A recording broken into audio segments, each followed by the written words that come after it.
comment j'analyse le parcours de Daniil au Masters, comme tout simplement une grande performance sur tous les aspects physiques, mental et tennistiques. Performance dans tous ces domaines-là parce que quand tu rencontres des adversaires aussi forts et différents dans une même compétition, ça te demande de tout le temps être capable de t'adapter à un style de jeu différent jour après jour et, euh, et franchement de pouvoir y répondre avec autant d'efficacité, voilà, ça montre de quoi Daniil est capable quand il est dans les dans ses meilleures conditions.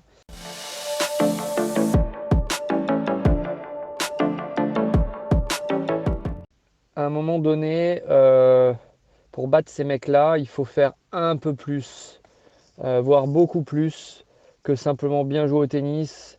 Il faut être capable, voilà, quand ils vont se sentir menacés, quand ils vont se sentir en danger par l'adversaire, euh, un adversaire qui soit capable d'aller encore plus loin qu'eux dans la résistance, dans la capacité à, à faire, à casser la résistance de Nadal ou de Thiem.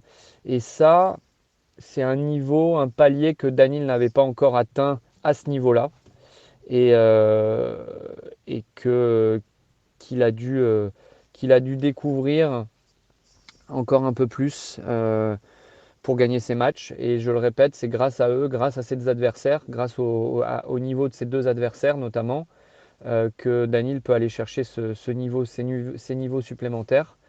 C'est pour ça que je dis que ces mecs-là font du bien au tennis pour les jeunes, c'est qu'ils les obligent, s'ils veulent les battre, à prendre de leur niveau, à prendre de leur capacité d'aller très très très très très loin dans la difficulté, dans l'effort.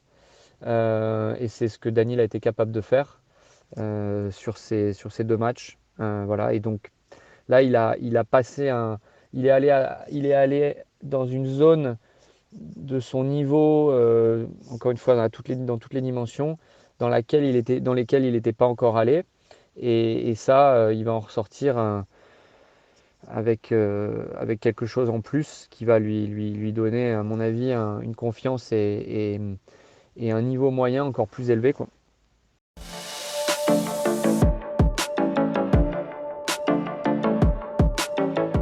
Concernant la fameuse discussion à Bercy, effectivement, pour moi, c'est un turning point. Pourquoi? Parce que avant ça, il venait de passer quelques tournois sans réussite, avec un comportement et une énergie qui pas bonne et pas, comment dire, pas celle d'un futur vainqueur de Master 1000, de Master ou de Grand Chelem. Et que après Vienne, j'ai eu cette discussion juste après l'entraînement du lundi, avant le début de Bercy, parce que c'est ce que j'ai ressenti que c'était le moment de lui dire certaines choses. Alors, quand je dis j'estime que c'était le moment, effectivement, juste avant, c'était pas assez mûr pour pouvoir, j'ai envie de dire, toucher dans le mille et que ça fasse mouche pour obtenir une réaction de Daniil. Et il faut savoir que cette discussion, ouais, c'était vraiment pour faire changer la direction qu'on était en train de prendre. Le contenu de cette conversation, il est difficile à réexprimer quand on n'est plus dans le moment, mais grosso modo, je parlais ouais, je parlais de l'attitude de Daniil, l'énergie de Daniil, mais sur des plans très très précis que je ne peux pas révéler là, et qui ont fait écho au travail qu'il fait avec sa préparatrice mentale, parce que je le dis encore une fois, une telle discussion peut avoir une efficacité que s'il y a un travail en amont plus profond qu'il fait lui avec sa préparatrice mentale.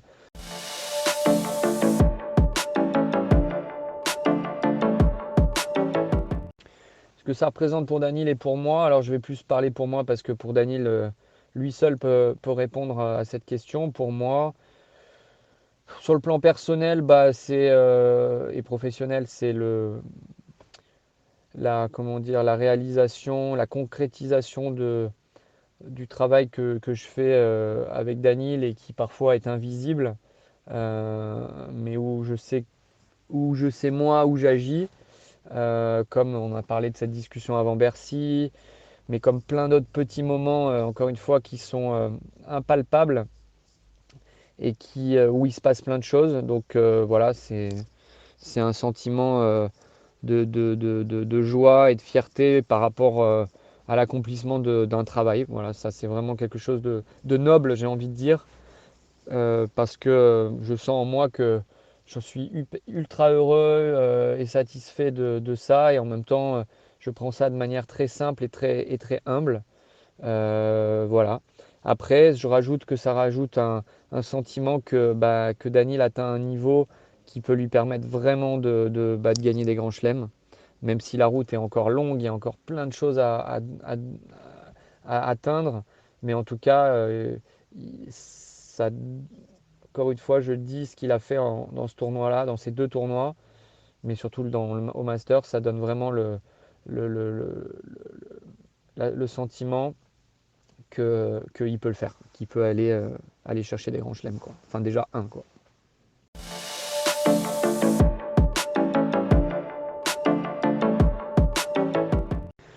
Dany était venu en 2016 pour récupérer son chèque des Young Guns, et moi j'étais venu au Master en tant qu'entraîneur pour deux jeunes qui faisaient sparring. Non, bien sûr que j'imaginais pas une seule seconde me retrouver là 4 ans après, même déjà l'année dernière m'y retrouver, et puis l'année d'après être vainqueur du Master. Non, c'est pas quelque chose que moi j'imaginais. Et que Daniel avait le potentiel, non, impossible à ce moment-là de l'imaginer. Euh, voilà, parce que c'est difficile il y a tellement de choses qui peuvent se passer sur la route que je crois que c'est pas vraiment possible d'imaginer ça. Même quelqu'un qui peut dégager le potentiel en étant jeune, il y a tellement d'embûches qui peuvent barrer la route que pas forcément possible de l'anticiper, de le prévoir, quoi.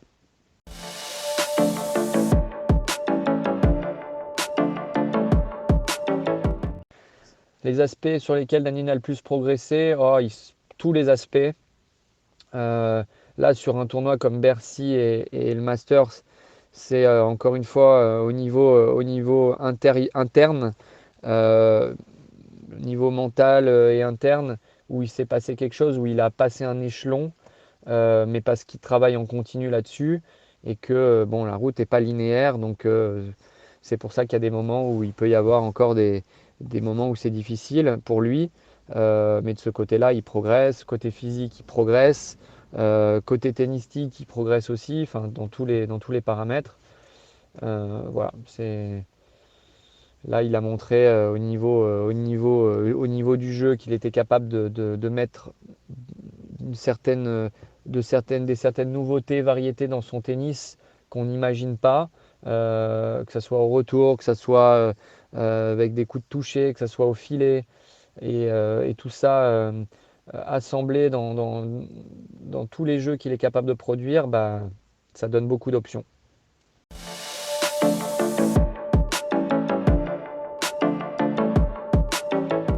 Désormais, nos objectifs, ils sont dans la lignée de ce qu'il montre, c'est-à-dire qu'il peut battre les meilleurs joueurs quand ils jouent à leur meilleur, et de gagner des grands tournois. Donc, de battre les meilleurs joueurs dans les grands tournois, c'est-à-dire battre le top 5, le top 10 euh, en quart, demi et finale de Grand Chelem.